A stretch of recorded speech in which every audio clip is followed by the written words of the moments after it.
The basketball show continues with Taylor Corn. I'm Jim Dunaway, and we've got a special guest with us as we put last season in the books and move forward to a new season. Let's bring in one of the biggest portal gets in all of college basketball, and he's going to the Auburn Tigers. That is Keyshawn Hall.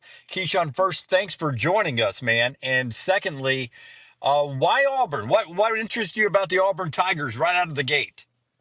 Well, first to start, I'm happy to be here. Thank you for inviting me. And why Auburn? Just the winning mentality and Coach Bruce Pearl. He showed so much dedication and seems so genuine with the things he can help me with. And you know what I'm saying? Auburn the last couple of years has been a winning program, and that's something I want to be a part of.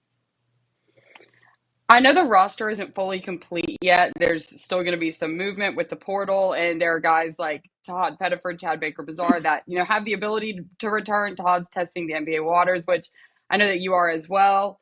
Have you had a chance to talk to any of the guys that could return next year, or any of the freshmen that are coming in? I mean, we've texted about some little things like congratulating them on the season and things like that. But I text CBM and I tell them, man, next year if it all prevails and I come back from the draft, I would definitely want to make try to make a run with him to the Final Four. I would love playing with him and getting to know him and things like that. So that's really all I've been. That's all, only really the things me and them said so far. Speaking of which, you were in San Antonio, right? With the team. Yeah. Did you get to spend any time with them? No, I actually let them focus. I was letting them focus, stay on their stuff. You know what I'm saying? Things like that. I was just meeting the fans and going to the tailgates and things like that. Just enjoying San Antonio, enjoying the fans and getting to know everyone. What'd you think of the fans? I love them already. They was very energetic. They was lovable. They accepted me as soon as I walked in and things like that. Took a bunch of pictures. I can't wait to get going. That's one of the things that I was very curious about, because it was a pretty quick turnaround from you announcing your commitment and then making it to San Antonio. And I actually had a couple of friends that I went to school with, because I graduated from Auburn, were at one of the tailgates, and they said that you were receiving a lot of love. Was that surprising to you? Was that expected? I just made my decision. I come to San Antonio, and all of these people are showing me so much love. And I don't know if you had family there with you, but was that surprising? Was that expected? And how good did that feel? It was definitely. I didn't know that many people me that, but I guess the once one person noticed me, everyone started noticing me and talking to me and showing me love. My family was very excited. Like even some of the fans were saying, "Hey, I want to take a picture with your family. I want to take a picture with your mom and things like that." You know what I'm saying? So stuff like that. It was definitely fun, and I enjoyed it a lot. So those fans that you were around at the Final Four, they pack out Neville Arena for every game. You've played at a lot of places at UNLV and George Mason, UCF, and I know you played at a lot of great road environments. Are you looking forward to having that type of home court advantage?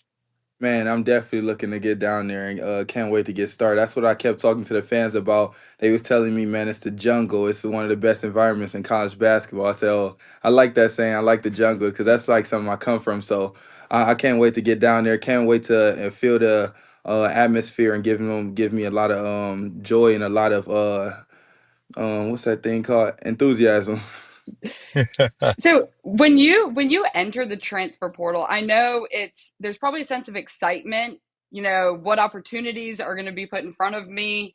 But is there a little bit of stress? How immediate after, you officially enter your name into the portal? Is it a little bit of an overwhelming feeling with all the communication? I'm sure you had, a number of teams reaching out.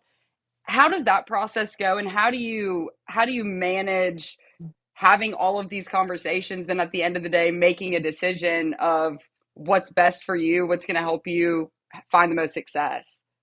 It definitely was stressful, but it was a good stress. I always said it was a good stress because it could be other things going on bad in your life. So I had fun through the little process. I was talking to everyone. I received like 10 calls in the first 5 minutes. So I was just getting to know everyone. It felt good.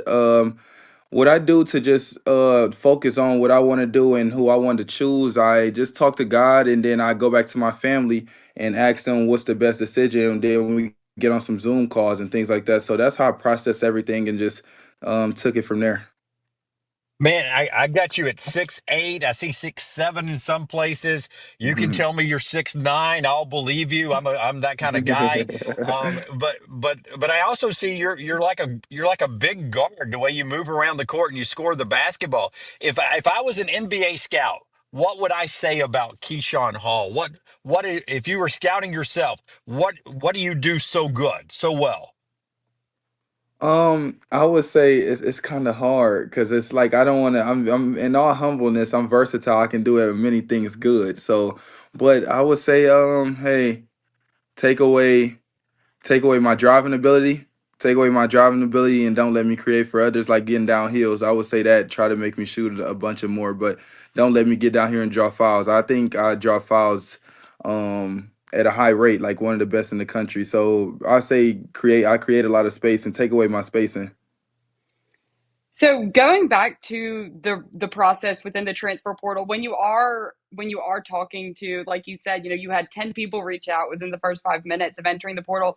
What was it about Auburn that stood out to you once you started communicating with them? Because I know they were still playing. It's a little bit hectic, I'm sure, for the Yeah. teams that are still playing, that are also trying to recruit the guys that they want out of the portal. So what stood out to you about the communication, about the conversations that you had with them that ultimately led to you deciding to commit to Auburn? That was the thing that stood out the most, actually. They were still playing, and they gave me the time and the effort and putting the effort and time into me and seemed genuine through the process, not just say, "Hey, what's up? What's up? We're going to talk to you," and then don't talk to you for 2 days, then text you again. You know what I'm saying? They actually it was an hour before the game in Michigan, and they called me as soon as I entered the port. They was actually my first call, and then that right after the game they called and said, "Hey, let's set up a Zoom for Monday." So that just showing me that like even when they're playing still, and they got the biggest games of their life, like life changing things going on, they still made me feel wanted and things like that. So that was a big thing for me. Once we got on Zoom, I seen the whole staff on there while they're preparing for scouts and things to go to the Final Four. That just made me want to play for them even more. So you're telling me the entire staff was on that Zoom call? Is that common in basketball, or was that unique?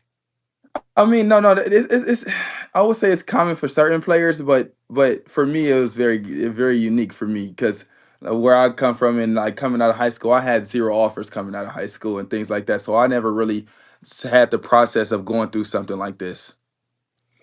So you're from Cleveland, Ohio. Yeah. Did you ever imagine, this will be my last question. Did you ever imagine that you would end up playing basketball in Auburn, Alabama?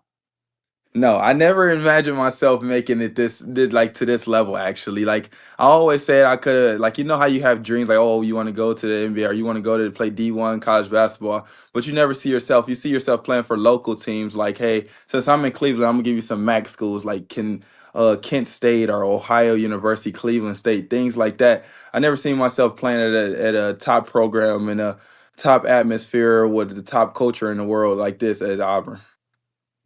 Well, this will wrap us up here, but just for the Auburn fans who are watching, Keyshawn, I was kidding. We were recording this on a Saturday morning, and I was joking with Taylor. I was like, he's a college kid. He's not going to be up. I'm not even up on a Saturday morning." And she was like, "He's training. He's training." Walk me through what you're doing until this basketball season again. What I'm doing to the basketball season and begins, is you saying? Yeah, until we get to until you get to Auburn, what's your training like? What are you doing? What are you working on? With my train, like I'm putting in a bunch of work, man. I'm doing 3 workouts a day. I'm up in the morning. I got a workout, then lifting, then got another workout at night. Plus, in the middle of that, if I come out to college, I'm recruiting. I'm trying to help recruit the team. I'm trying to get great players around me and things like that. So I'm doing a bunch of things, enjoying family right now. But I'm definitely putting in a lot of work to come in next year and to be dominant. All right. I'm sure the coaching staff at Auburn really likes you helping out in the recruiting. We'll see what players around Keyshawn Hall, Auburn, and Keyshawn himself puts around him as we get ready for another season at Neville Arena coming up this fall. Good luck to you the rest of the training in the offseason, Keyshawn, and we look forward to seeing you down on the plains. I appreciate you, man. Thank you, War Eagle.